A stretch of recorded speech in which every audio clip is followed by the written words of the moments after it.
What's up? This is your host Non-Fungible TC, Non-Fungible Today and Non-Fungible Tomorrow. This is the channel where you come for daily news for the traditional market, crypto market, and NFT market. And today we are so excited. As I said yesterday, now is the post-merge era. And what happened was that during the merge, I was watching the stream live and I saw how the Ethereum price was moving. And it seems like it wasn't as volatile as we expected, right? In the last few hours, Ethereum was pumping from like around 1,650 something ish, and then it went up and down, right?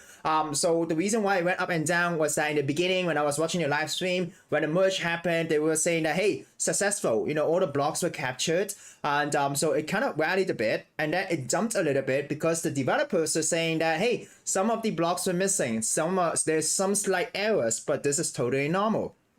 So price dumped a little bit. And then as the time goes by, when people confirm that, hey, the merge has already happened, the price rally up again, right? So now, Ethereum right now is trading at 1,591, and it isn't a huge dump really. There isn't this sell the news thing happening just yet. But definitely it is a volatile market, I would say. And don't forget, next week we have the FOMC meeting. And if you look at this is the Ethereum price of the Proof of Stake Ethereum. And if you look at the Proof of Work Ethereum, so this is the Ethereum price of the airdrop, so-called airdrop tokens you get if you hold Ethereum in certain exchanges. It is now trading at Gate.io for around $42, okay?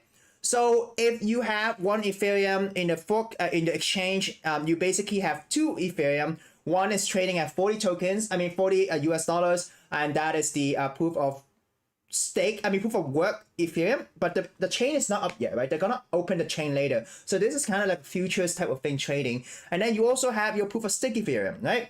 So anyways, to our story today. Today I was just curious. And I was like, I wonder if Chain left us know what is the first proof of stake NFT? What is the first NFT that was minted on the proof of stake chain, right?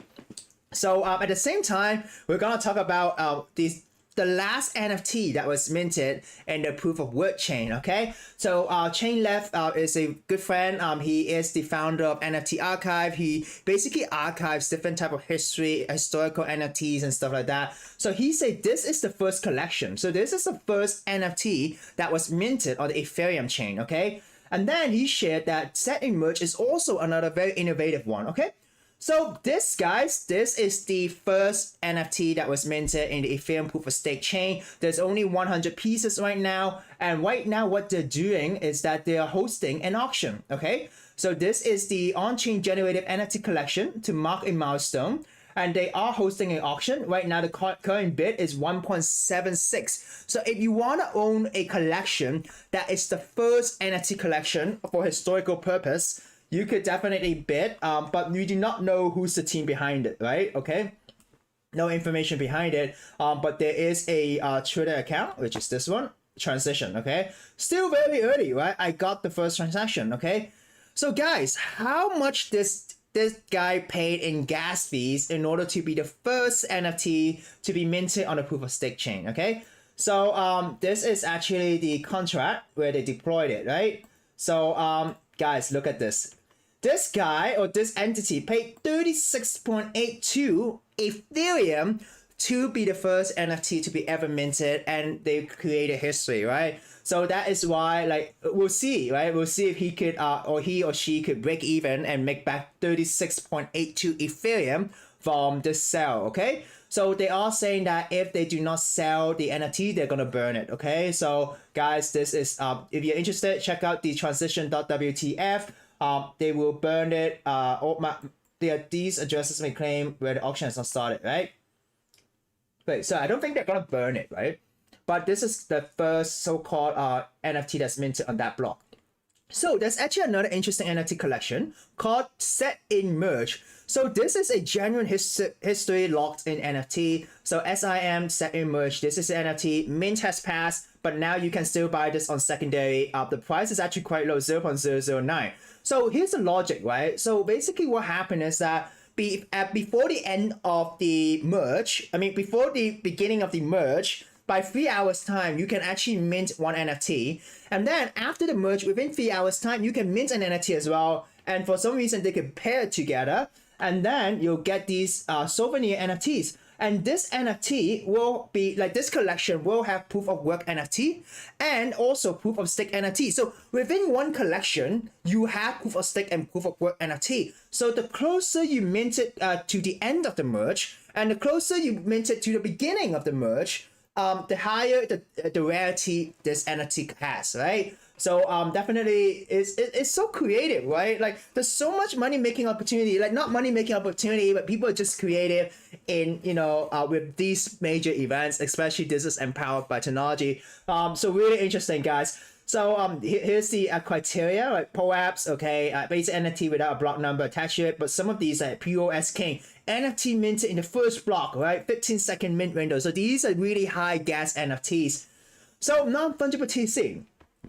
Who minted the NFT that is the last NFT on the Proof of Work blockchain?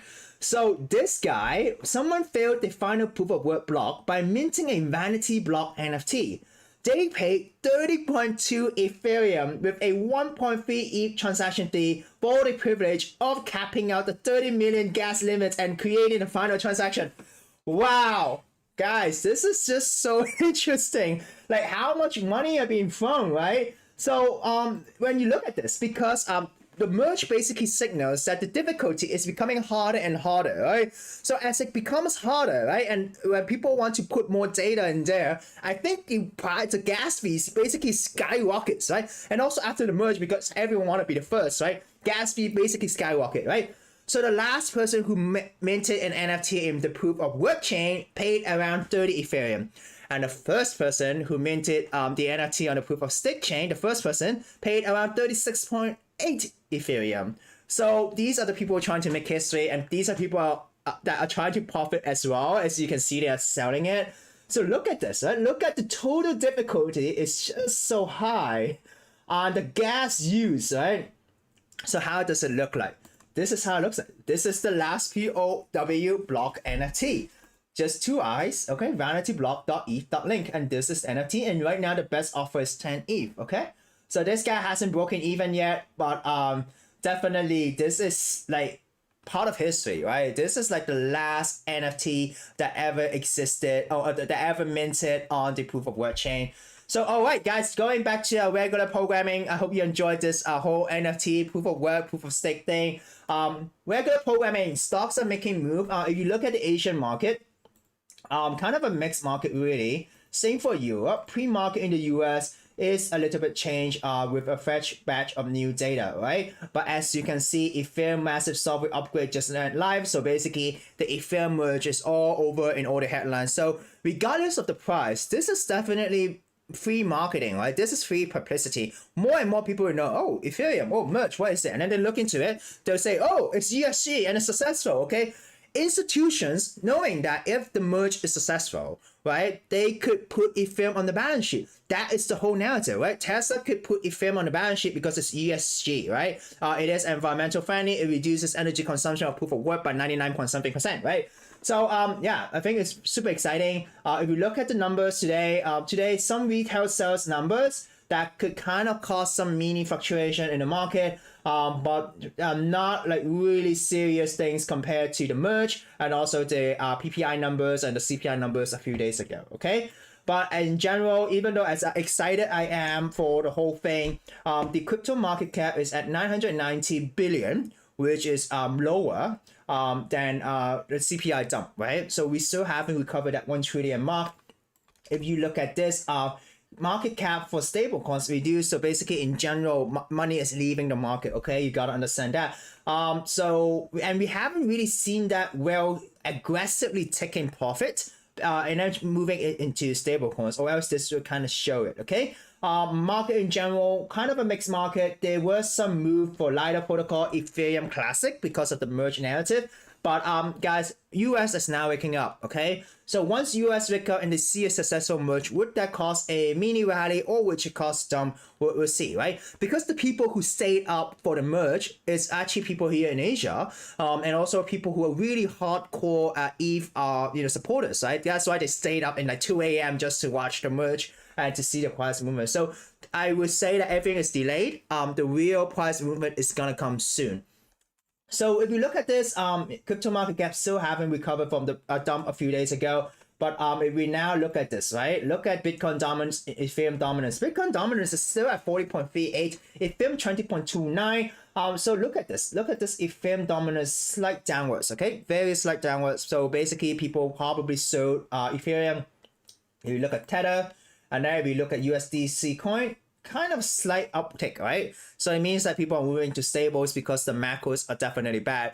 There is new data for Europe in terms of there is, besides the energy crisis, because of the energy crisis, now we have a food crisis because of the energy crisis, right? And a while back, I mean, just yesterday, the US railway is talking about, having a strike, and, grain is the biggest, food commodity being transported by railway. So if they have a strike, it's going to head into the inflation, right? And also the US talking about sanctioning China because of Taiwan and stuff like that.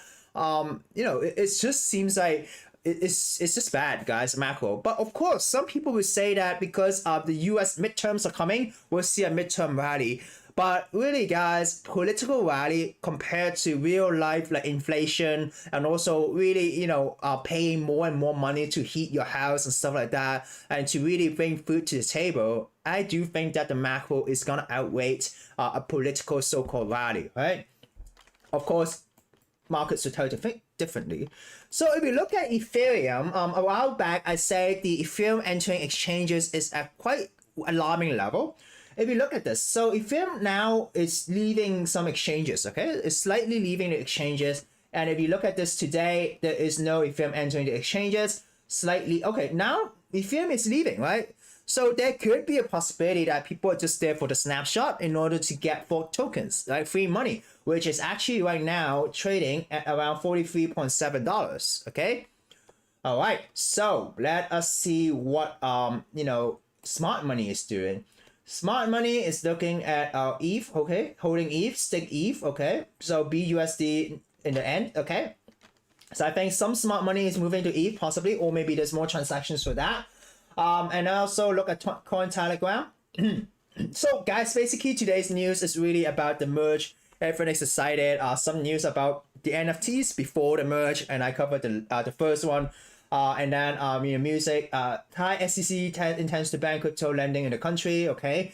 Norwegian town wants noisy Bitcoin miners out. Expert respond. But I do see a really interesting news that I don't think you should miss. And I actually just retweeted this. And the reason for this is that if you look at this from Bitcoin Archive, breaking: Chinese court rules Bitcoin and crypto trading legal, but not for payment. Okay.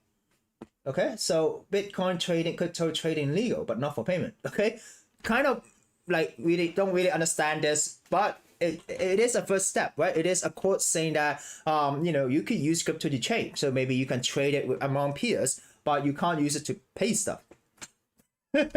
So, anyways, I think it's a first step. But only until one day that China decides that hey, we can allow Bitcoin mining, then the market would probably rallied again, right? Because the Chinese community is quite big in the crypto space, really. So moving on to NFT news, I do want to talk about one news, which is Disney CEO confirms the interest in the metaverse. So this is more metaverse driven, but I'll just focus on NFTs. New York's Museum of Modern Art considered buying NFTs with proceeds from a 17 million auction, right? So they have a team monitoring the digital art market and will consider purchasing non-fungible tokens. So maybe one day if you go to a museum or before, they will have a session full of screens and these are NFTs. So it really shows you that NFTs are here to stay. And with the ETH merge successful, right? There is no concern that, it's gonna crash and stuff like that, right? So institutions, big institutions like even art entities will be here, right? And a Wuma founder edition NFT collection has officially minted out, trading above 0.45. Open Reality announced a new reality protocol in collaboration OpenSea rolled out a new look of the marketplace. Guys, have you seen this, right? I went to OpenSea today and they rolled out a whole new design, which is great, which is just in time for the merge, right? So if you haven't seen this, go to OpenSea. Tell me if you like the design or not, right? Tell me below in the comments if you like the design or not, or if you do not like it, right? So this is how the new OpenSea looks like, okay? So you have these collections here in like squares, and then top, and then trending, and then you have new and notable and stuff like that, okay? I do think it's a nice touch, with the new merge, we're gonna add in a new era of NFTs.